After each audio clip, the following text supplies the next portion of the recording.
Hello, everybody. We're letting people pop in here. And yeah, I'm getting my screen set up. So hi, everybody. Welcome. Thank you for coming today. My name is Mary Colleen Jenkins, and I'm an Instruction Accessibility Specialist with UDOIT's Accessible Technology Services team. And I'm really excited today. Our Lunch and Learn is Alt, and my title is in the screen here. It's Explore UDOIT, our new Canvas accessibility checker. And before we get into our discussion today, I just want to just do a little orientation to the accessibility features of our session today.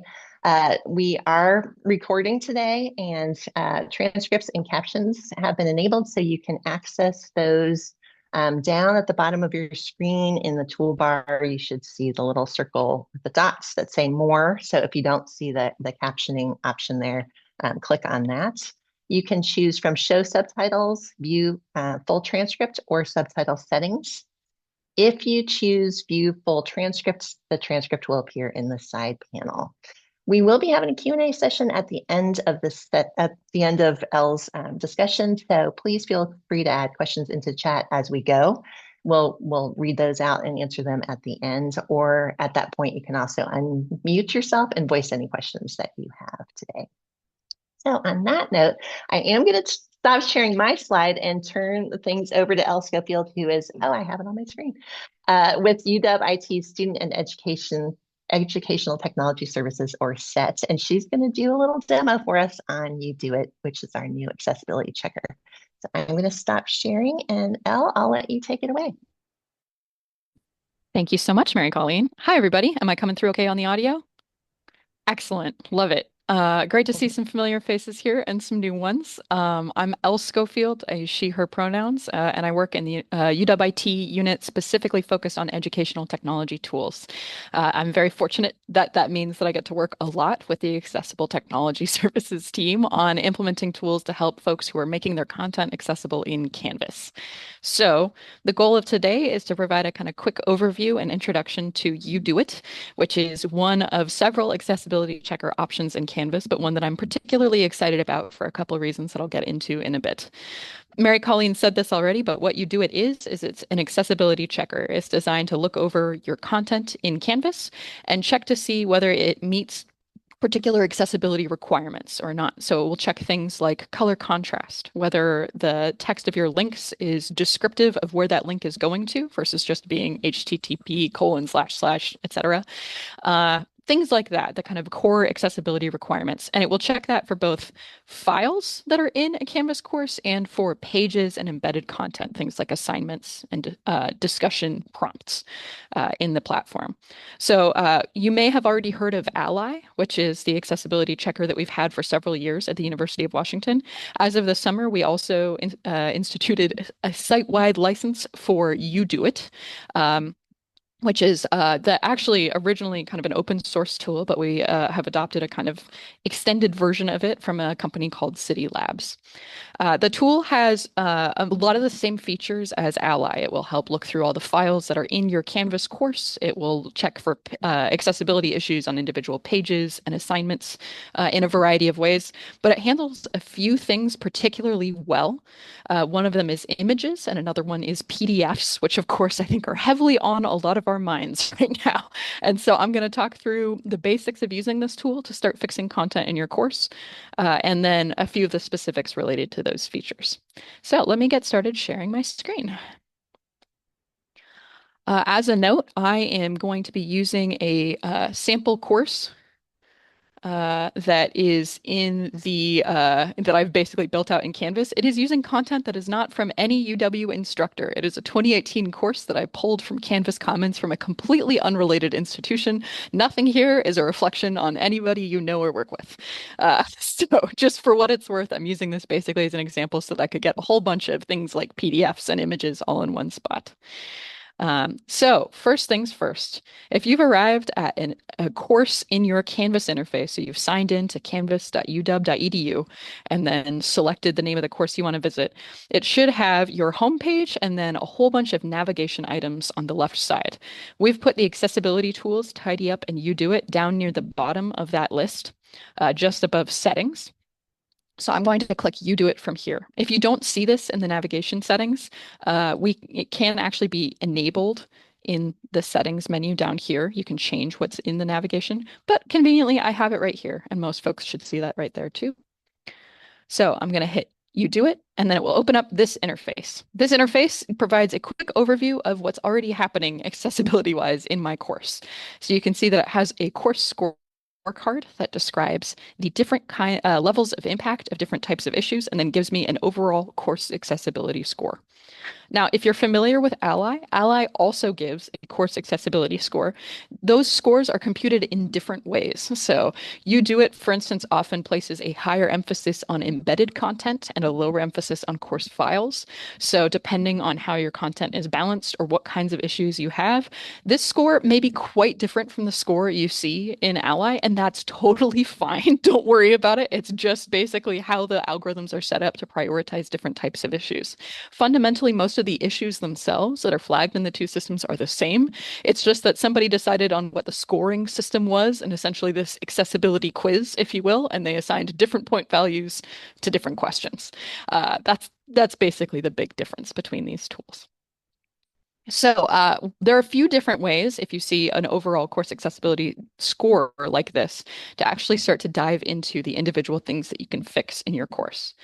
One way is you can immediately focus on the high impact issues. These are the ones that are the most likely to truly prevent students from accessing particular types of content in your course.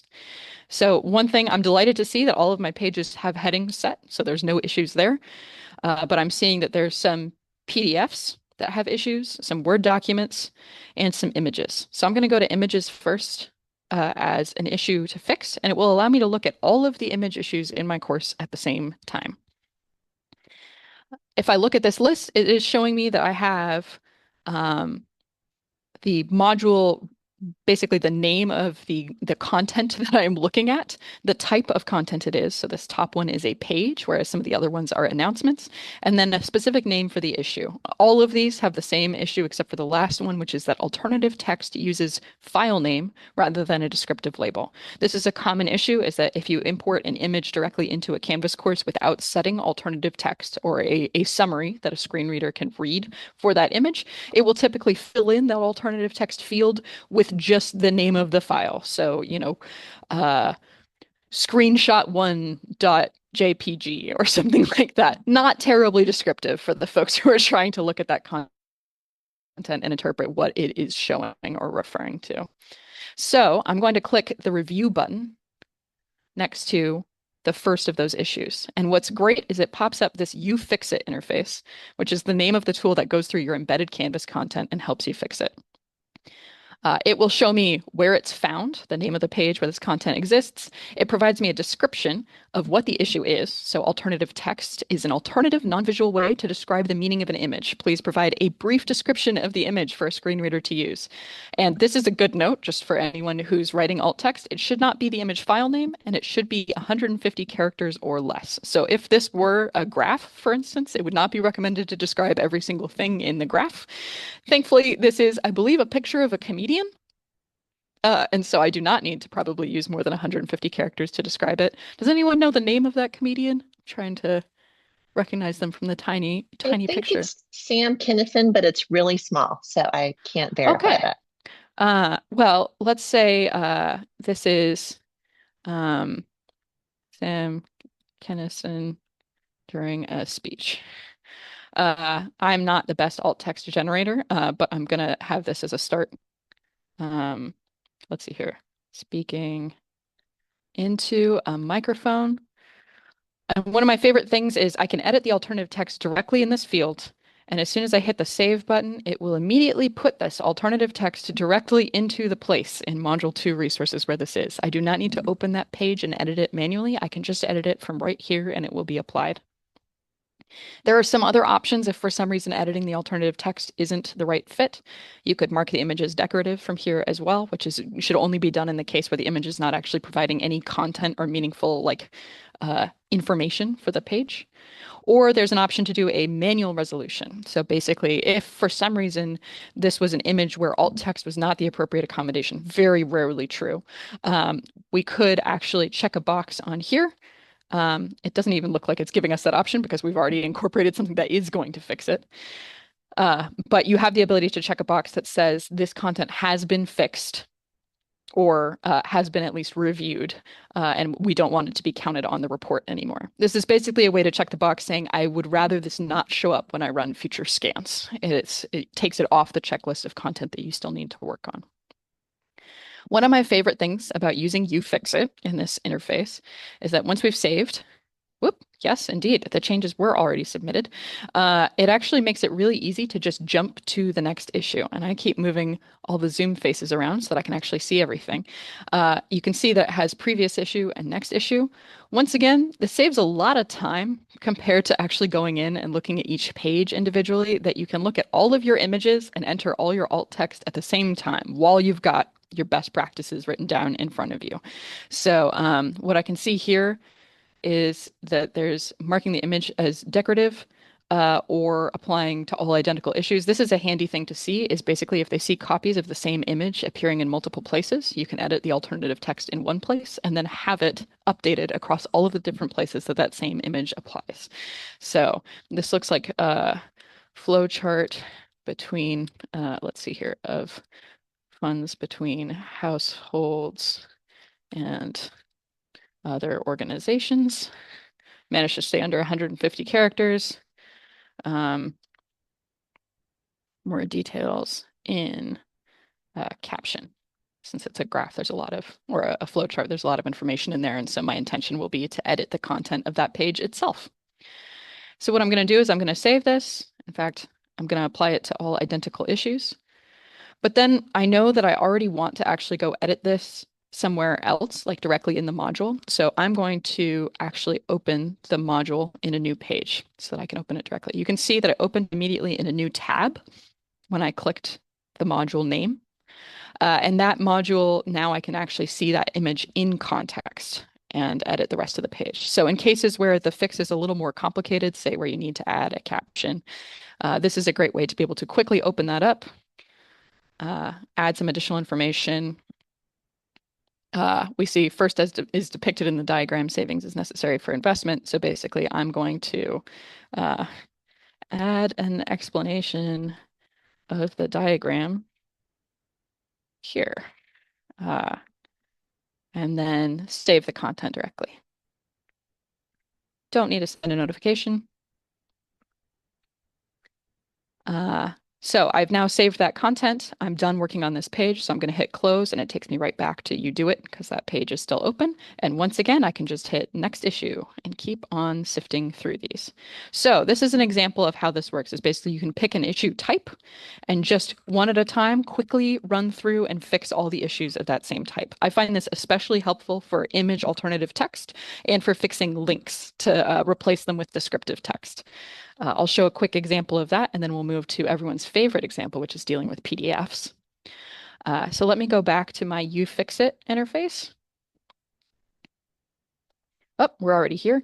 Let's go to the home page instead, and we can see that links, we've got a lot of links issues here. It says that we have a 58% score on links with 79 issues. So I'm going to click links. And it opens up the list of the links issues. Almost all of the link issues are link has nondescript text or link does not contain text, which essentially means that the link is not describing where it's going in the text of the link itself. So I'm going to hit the review button. And once again, we can see that it's showing us a quick preview of what the content is right now. It gives us a link to where that content can be found. So in this case, it's in an assignment called Essay Number 1, Final Draft. And this is linking to a PDF that is the Essay 1 Rubric 2.0 PDF. I'm going to that title is actually pretty handy. So I'm going to call it Essay 1 Rubric and apply this to all identical issues. That'll immediately grab all the places the same link and link text appear and link it correctly. I can then go to the next issue.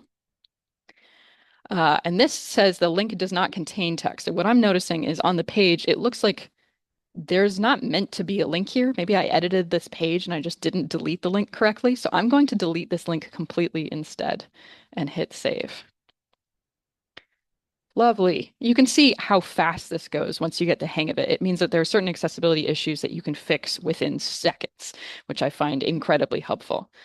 Final example of this, I have no idea where this YouTube link goes because it's just a YouTube link. So it has the kind of gibberish code associated with the video. So I'm going to open that link by clicking it in that preview pane. This video isn't available anymore, which suggests to me that I need to go figure out what's going on in my Module 1 resources. So I clicked the name Module 1 resources of the page that this is hosted on. I'm seeing that there are 3 videos linked, but only one of them has loaded correctly.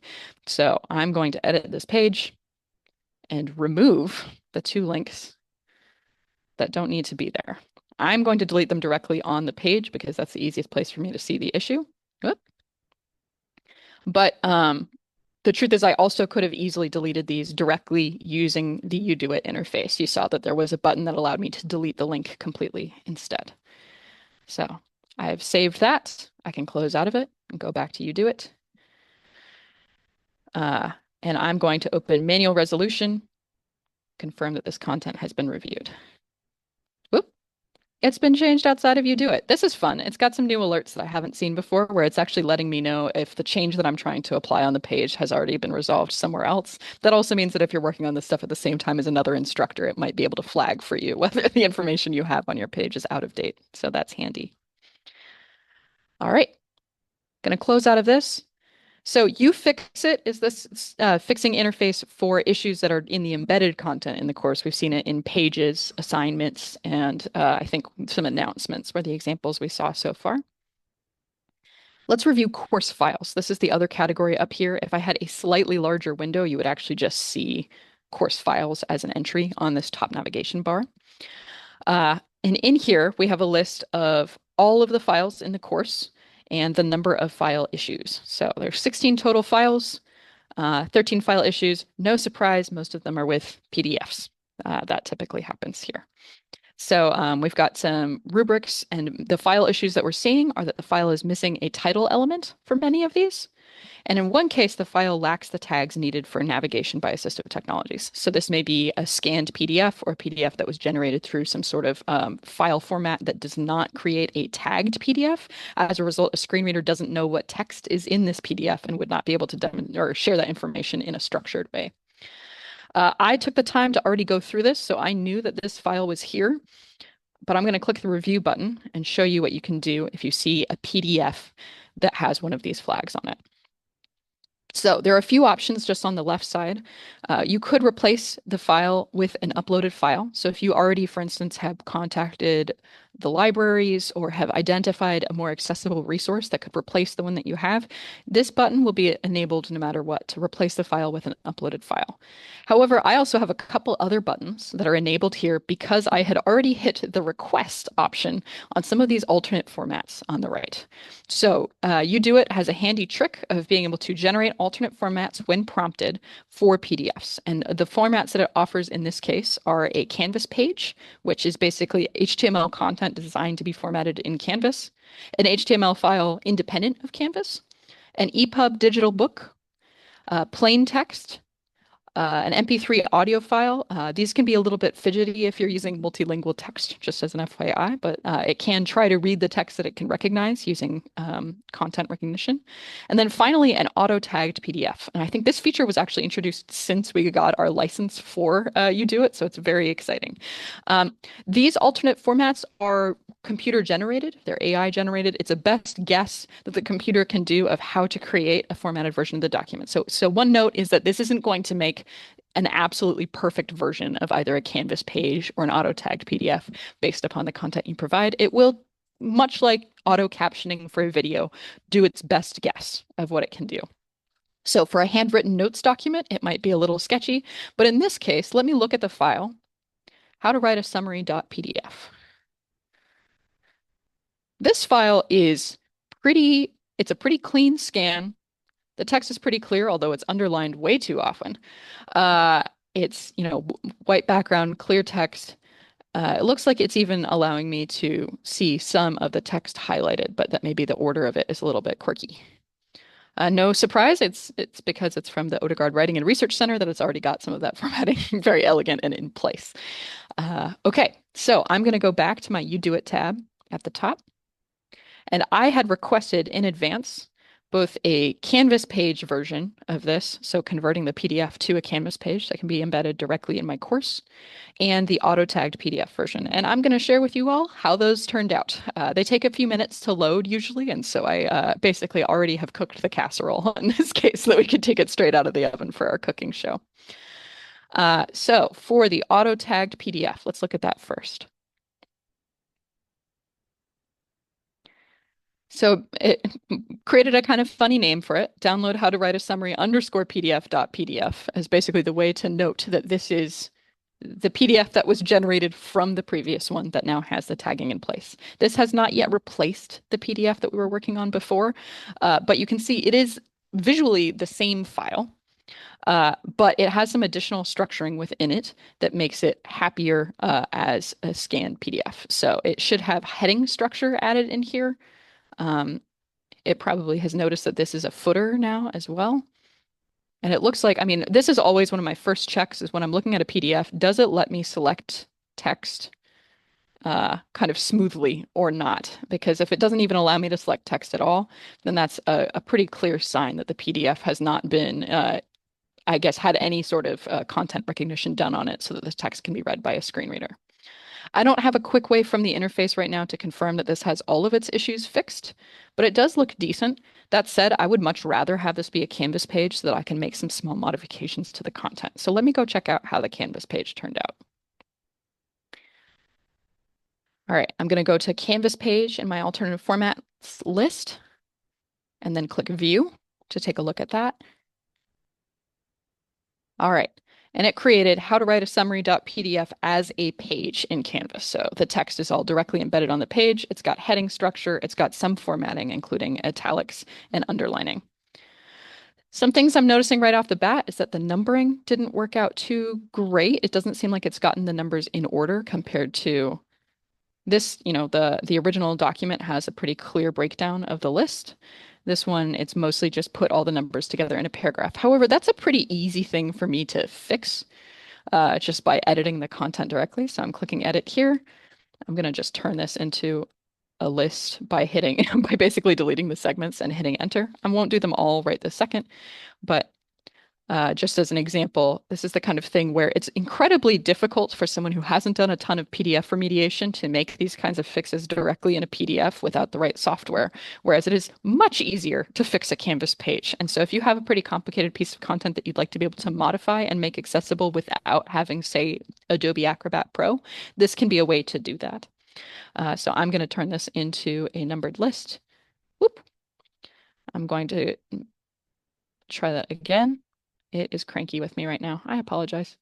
I'm wondering where it's putting that number right now. Okay. Well, so my guess is that there's something going on with the formatting on this page that is making it harder for it to deal with this right now. Fun fact for anyone who runs into this kind of issue before is that often it's because there's too much formatting applied to the content. So this is in any word processing tool. If you're running into an issue where you're trying to apply structured formatting and it's not applying, I highly recommend using the clear formatting button as a way to get rid of that and then see if you can add numbers back on top. It's just going to not cooperate with me today, though. It sensed that I was teaching a workshop and decided to misbehave. So, but overall, I'm actually really pleased with some of the basic pieces it got. It noticed that there was a table. It tried to get the content in the table. It just didn't quite do it right. It split it up into too many different sections.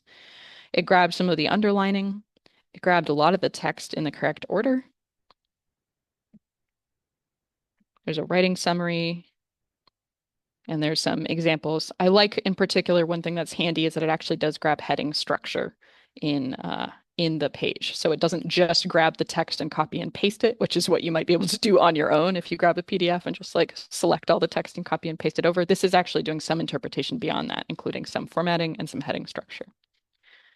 Okay, so between those two, I think what I prefer is the Canvas page version of the content. So I'm going to click Replace File with a Page. It has made this page in the background. I'm going to hit Replace File, and it already shows me where that's going to be linked to.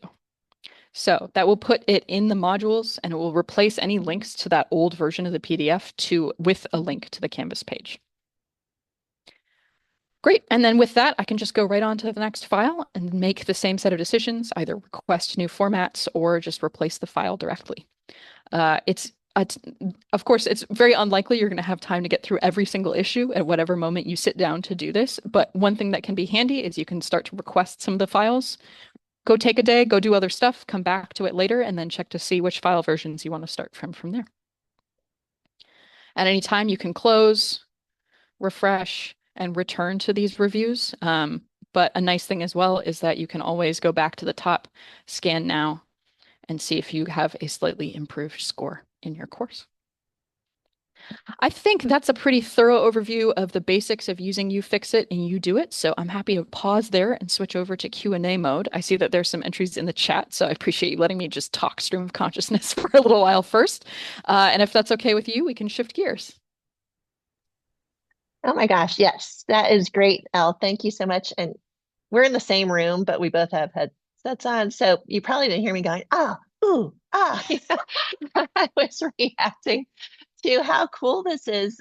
When I was teaching, it was so hard when you had to edit or update something to remember if you had that item on multiple pages in Canvas, to remember to manually edit that thing, fix that link on the 3 pages where it showed up. And what I love about this tool is it will identify where that item is on multiple pages and files and let you just fix it right then and there. So yeah, super excited about that. Thank you so much, Elle. So we're happy to take questions. You can put them in the chat if you have them. You can unmute and voice them as well.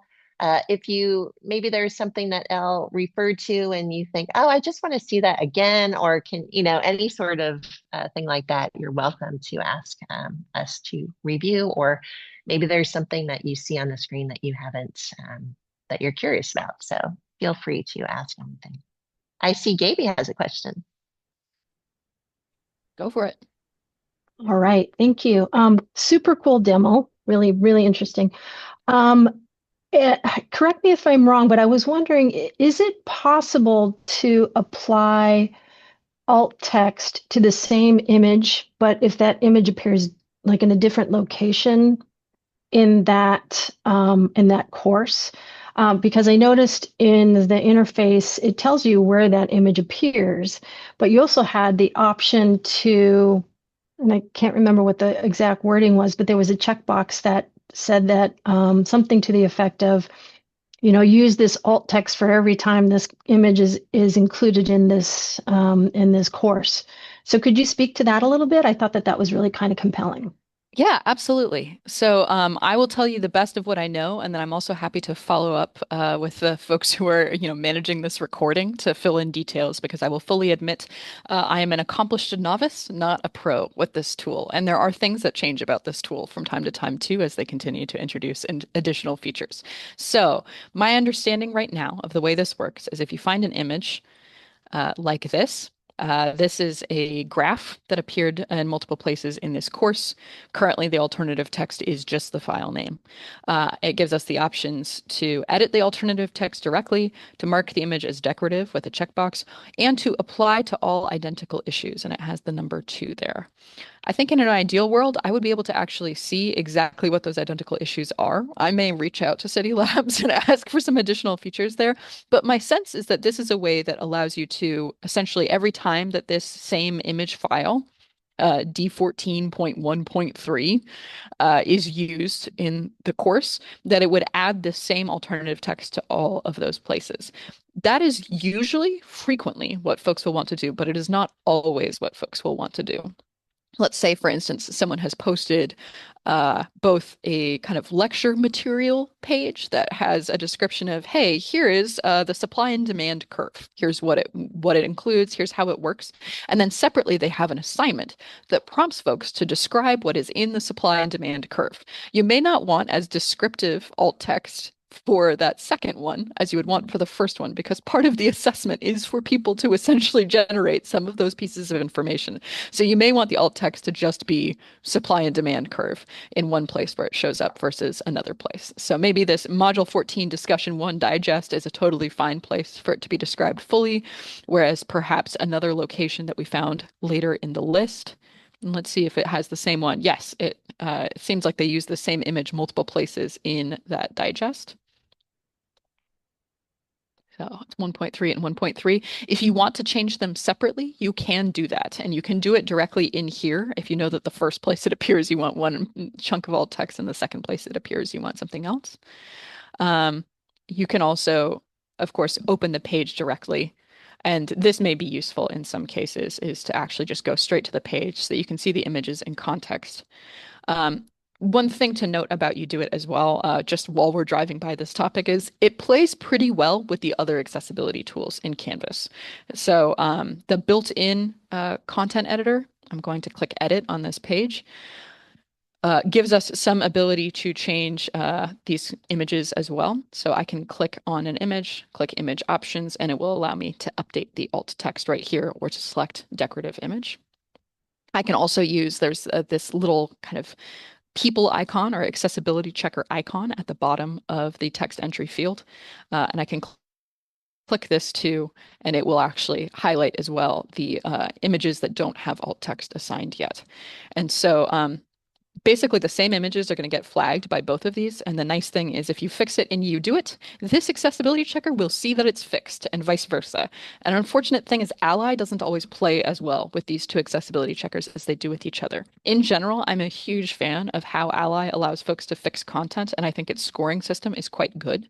But this is an issue in particular where I actually do recommend that UDOIT is a stronger tool for fixing alt text across the course than Ally is. So as you interact with colleagues or folks who are trying to do this work at scale, I highly recommend using this tool because it will update the alt text directly rather than using a field that Ally calls image description, which does not necessarily populate the same way across the entire course. So that was just an extra topic, but anyway, the core idea here that you can either choose to apply the same alt text across all copies of an image that appear in the course, or you can customize it by the placement. UDOIT empowers both of those to happen. But you can also fix it directly in the content if you want to instead. This is Mary Colleen. That was super helpful, Elle. Just the whole explanation, but also the idea that, why we have two accessibility checkers built in, why not play them off of each other? And knowing that UDOIT is better for the alt text work that you might do is really helpful, because I try to tell people to chunk the issues. So try to observe from your own work, where do I need to learn more or do more, what particular skill? And if alt text for images is one of those, using the better tool is definitely going to be, well, I'd say the tool with the better capabilities. I think that's going to save people a lot of time. And it just shows us we can use all the tools to their best advantage when we know that kind of thing. I wanted to ask a question Stephanie has in the chat. She asks, what does it mean when a file such as a Word doc or PowerPoint shows up in, quote, review course files with no file issues flagged? So it might just pop up, but you can't figure out what's going on and why it's there. Yeah. So that page, the review course files, allows you to review all of your course files, not just ones that have accessibility issues. So I actually just went kind of fast through that. So let me do that again. I've gone to my, in my fake course, my review course files page. There's a bunch of courses here, or sorry, files here that do have file issues. Most of them are missing a title. But this guidelines for writing a summary file. I've clicked the name of it and it says no issues detected. And that means exactly what you think it means, which is that this is a file that is in the course that currently has no accessibility issues that this tool can see. Now, all of the accessibility checkers have limitations. There are things that can look accessible that are not accessible. So this is not a guarantee, but it's a good, like safe bet that this is a file that already has some accessibility work done on it or was created in a way that was accessible from the beginning, which we love. So taking a look at the specifics of this file, it is a PDF, guidelines for writing a summary. And it looks like this is a PDF that maybe was already gotten, we maybe got this from another university. It looks like City University of New York. Perhaps when City University released this, they had actually already created a tagged PDF. And so we have something that is not getting flagged as missing the necessary tagging, the way that that other file we were working on earlier did. So if you see files in there that have no issues flagged, it means you're doing good. Those are pulling up the average score in your course, and you don't need to take any further steps for those. If you want to just have a list of the files that have issues, instead of going to the course files, review course files thing directly, what I recommend doing is going back to that home page where it has different types of issue counts. And this is an easier place to see the different kinds of issues that files might have and to pull those out. I want to say there's other ways you can sift through here as well. Again, this is where I'm an accomplished novice, and so I need to remember where I can find these. But you can see there's PDF here as one of the kind of big issues, but there's also Microsoft Word. There's 3 different Microsoft Word documents in here, none of which seem to include the heading structure correctly. And it looks like in this case, one thing I know is that compared to PDFs where I would be very keen to use, a Canvas page to fix it up, the Microsoft Word accessibility checker that's built in is quite good. So I will probably just grab these files, open them up in Word, fix them there, and then swap them back in later. But that's the way I recommend looking for the ones that have issues. There are probably other things in the course that do not have issues. So we can see right now, I'm not filtering at all among the files, and there are at least 3 files that have no issues at all. Stephanie, jump on in. I don't know why I typed it in the first time to kind of follow up with that too. So Yeah. if I open up a file in Word and then edit it, does that review thing, I can upload a new file through UDOIT as well, correct? That is correct. So basically, after you download your file and fix it, in this case, this is a PDF. So let me see if I can find one of the ones. I'm going to filter it again to be the Word documents. MS Word. Let's review this. So if I'm reviewing this file, template APA 6th edition 2, I can, even without having requested any of these alternate formats, there's always a button that says replace file with an uploaded file. So if you've downloaded this file, fixed it up using the Microsoft Word accessibility checker until it is happy, added your heading structure in particular, because that's the one that it seems to be really caring about right now, you can then hit replace file with an uploaded file, and it will let you either drag a file into the dotted line area or choose a file to upload using your file browser of choice. That allows, what's great about it is it doesn't just chuck that into your files. It will actually chuck it as a replacement file, which means it will have the same title and it will be linked in all the places where you linked to the previous file in your course. So it swaps right in pretty elegantly. I don't have an example that I can show you of that right now, but yes, you can use UDOIT to upload the file. I just had another wow, like out loud on that one. Because again, replacing it for you instead of you having to kind of delete the old file, the amount of small minutes that this is going to save with the uploading, downloading, deleting is a huge time saver. I had a question, unless someone else pops in before me, but I had 2 questions. One was, talk a little bit on the homepage. It has those 3 levels: high impact, medium impact, low impact. If I'm just a beginner to accessibility, digital accessibility, I'm starting this work, can you explain a little bit about the difference between high impact, medium impact, and low impact? And also just a quick confirmation that would I fix and UDOIT if I ran the Ally course accessibility report, the fixes I make and UDOIT are going to be noted in some way, like my score on Ally might reflect that. Yes, let me grab that second piece first. So the question of if you make fixes using UDOIT, will it show up in Ally? And the answer is almost always yes. These two tools are looking at a lot of the same accessibility issues. And if you add alt text, if you improve the descriptiveness of your links, if you improve color contrast on your pages, or if you replace a file with something that has more heading structure accessibility built into it. If you make sure your tables are built correctly, I know that's one that comes up a lot, especially on syllabi.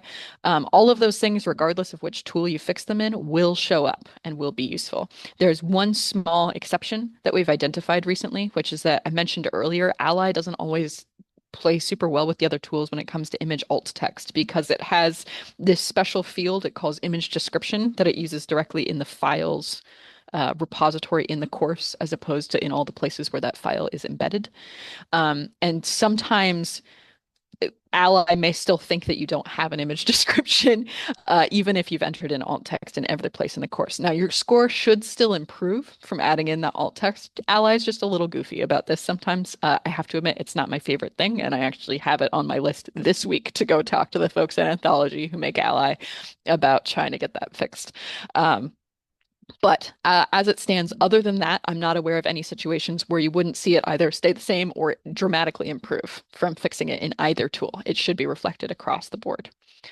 So just image alt text is our little quirk for today. Shout out to my friends in Learning Technologies, who the Central Learning Technologies team did a lot of investigation to figure out what was going on with alt text through our different tools. So the first question you asked, Mary Colleen, was around, can you remind me what your first question was actually?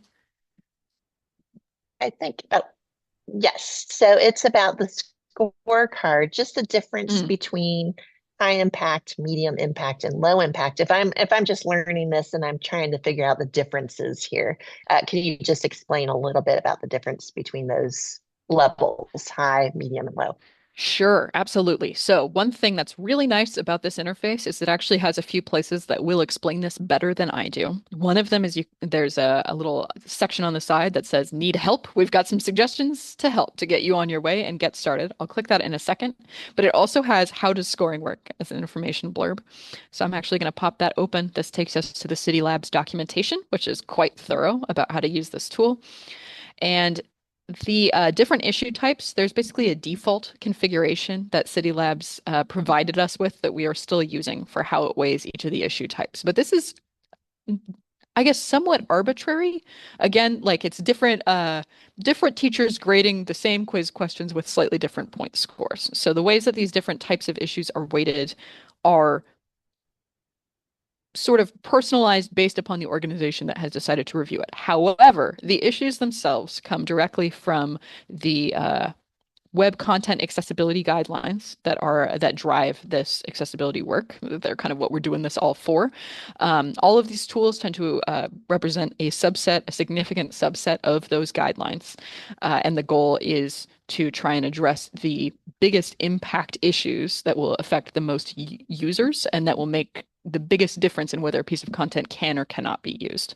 So there are, within web content accessibility guidelines, there are actually 3 levels of the importance of those. And I wouldn't be surprised if there's some correlation between how these are scored here for high, medium, and low impact versus the high impact ones being that base level of a single A criteria that are just like absolutely necessary for everything. AA criteria are also required for everything, but can be a little bit more sophisticated to implement and maybe a little bit more narrowly applicable to certain users than the single A cases. And then AAA are the kind of the most complex. They're technically not required by the federal guidance, but highly recommended for making content accessible. I feel a little embarrassed, I'll admit, trying to do that summary and description with accessibility specialists here. So I'm hoping I got that mostly right. Haven't said anything too completely off base, but we can see right now that things like page headings and file formats that are readable, these are really important issues, that the content is essentially illegible to someone who's using a screen reader if these issues aren't solved up here. Whereas medium impact things like page structure and table headers and styled headings, it's not that these don't make a big difference in being able to view content, but having the table headers or styled headings in place isn't going to prevent a screen reader from reading the content. It's just going to make it harder and more time consuming to read and interpret it, which is part of why these are currently listed in medium impact as opposed to high impact. Low impact, we'll see that there's typically only a few issues that are down here. One of them is deprecated HTML. There's some old versions of how content is embedded if it is quite old and was created, say, in 2013 and when we first introduced Canvas. It may have some quirks of how that was embedded that has since been improved in Canvas or kind of in HTML formatting. And so you will see very few issues show up in this low impact category, but I do encourage tackling the high impact stuff first to the extent that you can. More than that, I encourage picking an issue type, Mary Colleen, the way that you suggested, and really digging into that issue type all at once. Both the high and medium impact issues are all valuable to contribute to, but it's a lot easier to tackle the same problem over and over again than it is to tackle all of the different problems in order as you pass through your course. Thank you. That was really helpful. I like the fact that when I'm talking to faculty and I say, there's certain low lift skills that you can learn that can have a huge impact. And sometimes faculty are like, but I have a lot of work to do. So how does that one little thing that you're telling me have a huge impact? And I think if you look at the high impact, the first thing listed is headings. And that's one of the easiest things people can learn to apply to their easiest accessibility skill. And if that's number one on the high impact list, that small change, that small, learning where the tool is and making headings appropriate levels, imagine how much impact that one little thing has over 30 students in a class looking at all your content or things like that. So that was really helpful to see. It's not like necessarily you have 1,000 of those problems, but that's a problem that rises to this will make a difference to a lot more people than other things. Thank you. Thank you. That was really helpful. Yeah. Other questions or comments? Or I have a new thing I want to say, which is I actually have a second course that has a lot more accessibility issues than the first course. And so I was thinking that I might pop it open really quick just to kind of get a sense of a course that has a lot more of these issues. It's interesting that in this case, it kind of ranks for high impact what the current score is, highest to lowest. But you can see that, for instance, in this case, there's actually color issues. And as you made that point, that there's some things that are a small deal and yet a very big deal. They're easy to fix, but they have a huge impact. These kinds of color issues, link issues, image alt text, some of those things can take as little as 10 to 30 seconds to fix, and they are a huge deal, and you will watch your scores improve across the different accessibility checkers. I want to highlight this one in particular because what I'm hearing is that a whole bunch of people are seeing massive issues with color contrast as like the top thing on their list. And if you are seeing a lot of color contrast, please don't be intimidated by that. It almost always just means that you are using brightly colored fonts, like bright red to indicate that something is important, or bright green, and that changing that color contrast will work better. It may also yes, potential use of color to communicate information. So in this case, someone has used highlighting in this. And there are ways to signal through bold or italicized text in a way that will actually show up for a screen reader, which will not show up if we just use highlighting the way that it currently has. That said, in this context, I may also decide that this doesn't need to actually be highlighted. And in that case, you can actually just remove the styling and it will no longer flag. But using bold, so in this case, it's using the strong HTML tag, if you're an HTML geek, is a great way to actually make this stand out for someone who's using a screen reader. And these color contrast issues, again, you can solve them with basically a quick skim and a click. It can take as little as 10 seconds. So highly recommend tackling some of that low-hanging fruit first, just to watch your score kind of fly up. I just wanted to note, you mentioned this is, fixing things in HTML. And I love that these tools do that because, you might hear, those of you who are faculty, especially if you're new in the field, you might hear, oh, you should just put it in HTML. That's the most accessible content is in HTML. And I often will see people like, what do you mean? I got to learn HTML. I have to become some sort of web designer to, do all that stuff. And these tools are building this accessibility in HTML in the background. You don't have to know how to do HTML because these tools are doing it for you. So I like to compare HTML to the engine of a car. I don't need to know how the engine of my car works in order to drive safely down the road. I can leave that to my mechanic as long as I do some basic maintenance. And I think that's what these checkers let us do with that engine behind the scenes that helps with the accessibility and the technology.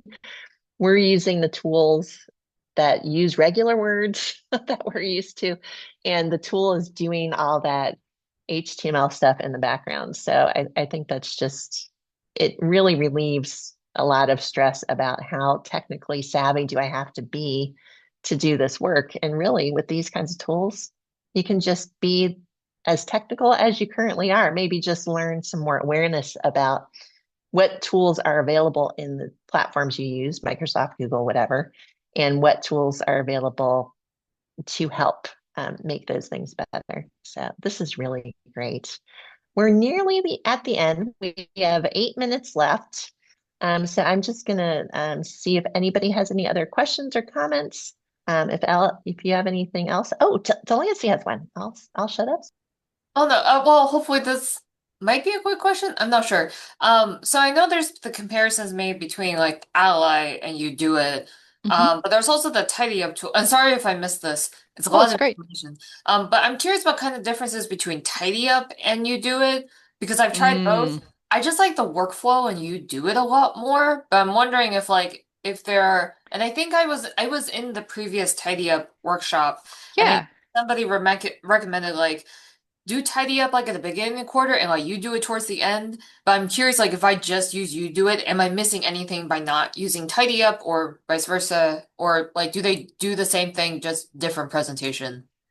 Thank you so much for asking that because I think this is really important because these two tools were introduced at the same time, TidyUp and UDOIT. They're both from the same vendor, City Labs, and they do overlapping things. We adopted them both to help with accessibility. TidyUp is a different tool and it is designed to do a much narrower thing than what UDOIT is doing, which so it totally makes sense that UFIXIT and UDOIT would be a more satisfying tool. It has really elegant workflows. I'm a huge fan as well. TidyUp is very specifically focused on trying to get rid of extraneous content in courses. So if you have a course that you maybe inherited from another instructor, or maybe you've taught it multiple years in a row, we have all been there where we don't tend to make courses from scratch. We tend to import the previous version of the course and edit it. But over time, that means that you accumulate a lot of content and you don't get rid of a lot of content. And that is a lot of content to make accessible at this point. So the main reason that we've adopted TidyUp at the university is to help identify content that isn't linked anywhere in your course, isn't getting published, isn't getting visited, so that you can tidy it up. You can either delete it or at least save it and keep it somewhere else. So we recommend running TidyUp basically because spending a ton of time fixing links in pages that you're not going to use or remediating files that you're not going to use. We don't want you to have to use your time needlessly. But I highly recommend using TidyUp at the beginning and end of a quarter because there's a bunch of information that it captures about which content got used and which content got published that isn't very easy to get at the beginning of a quarter when you're still kind of tweaking your course. Your students haven't had much of a chance to dig through it yet. At the end of the quarter, there's all these really useful, delicious analytics that you can get into to see what happened. And so doing that pass before you import your. Yeah, so I'm going to summarize. So TidyUp is literally the title of the tool. It's meant to be a way to identify things you're not using anymore, things that you haven't used for a long time that are sitting in your course that you can therefore remove. You can delete them, you can download them, just get them out. So it's not going to impact your accessibility score, and you're not going to be spending accessibility remediation time trying to fix stuff you don't want to use. So it's narrow purpose to clean stuff. Then UDOIT the heavy lifter accessibility tool to help you fix things, identify things, and come up with alternative options. I think I got that, Elle. That was great. Can you hear me through this microphone? Yes. Hooray! I'm just going to use my laptop for this last bit, much to Mary Colleen's chagrin for echo. I would love to answer Anna's question, and then I'm going to make a final note about UDOIT and Ally together, and then we can call it good. Anna, jump in. Yeah, just clarification, please. I thought I heard, maybe I misheard that when you use TidyUp and you remove those files that you're not using, it does not affect your accessibility score, but I thought it did if there are accessibility issues attached to them. I mean, is that just for like the Ally course report, or is it just doesn't make a difference for the UDOIT tool? Yeah, I guess the nuance I would add there for why both of those can be true at the same time, if you will, is that TidyUp is a tool that we recommend for accessibility in order to make sure that the accessibility edits that we're making, the improvements that we're making, are to the content that actually needs to be fixed. It is meant to be a time saver. So the deletion of content may in some cases increase or decrease a score. If you're deleting a whole bunch of content that you don't need, but that was beautifully remediated, it's possible that it was pulling up your average, and deleting that content will technically make your score go down. That said, it's good still. It is still a good idea to reduce the size of the problem of the content that we need to fix. It is also just a recommended practice is to try and keep courses relatively decluttered because it makes it easier for students to find what they need. And so you may not always see TidyUp work reflected in a score improvement in UDOIT or Ally, but it is a recommended practice for accessibility overall. And in the long run, even if there is a temporary shift in your score that you don't expect, it's going to be okay. Just like tank through that process. It's worth it. Okay, it is Thank 12. you. Yeah, thank you for mentioning it. It's 12:59. I just want to kind of reiterate a couple final points, which is that UDOIT is an option as an accessibility checker. You are not required to use it, but I do find it very streamlined and efficient. I think several folks here emphasize that as well. So I do recommend using it, especially when you want to hit a whole bunch of issues of the same type at the same time. You're like, I am so good at fixing links right now. I just want to fix them all. So it's a great way when you're doing a whole bunch of fixes at once to tackle it. The complement of using Ally can be a great way to identify an accessibility issue in real time because it has dials next to the content that you can directly see, red, yellow, green, or the dial being kind of pointed to the right or to the left as a way to identify this is content that needs to be fixed right now versus this is content that my students are going to see this week that is mostly in good shape and I don't need to necessarily spend time on it. So I like thinking of the tools as being good at very different things, but best in combination. And I hope you get a lot of great use out of UDOIT. Thank you so much, Elle. Oh my gosh, this was really fantastic.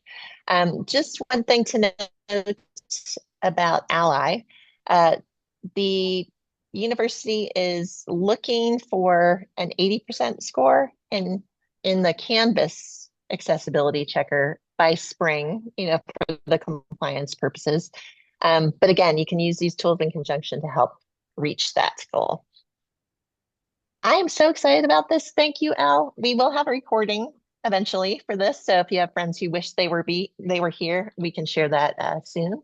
And until then, everyone have a good exam week and good holiday season. Thanks. So Take care, thank you. everyone.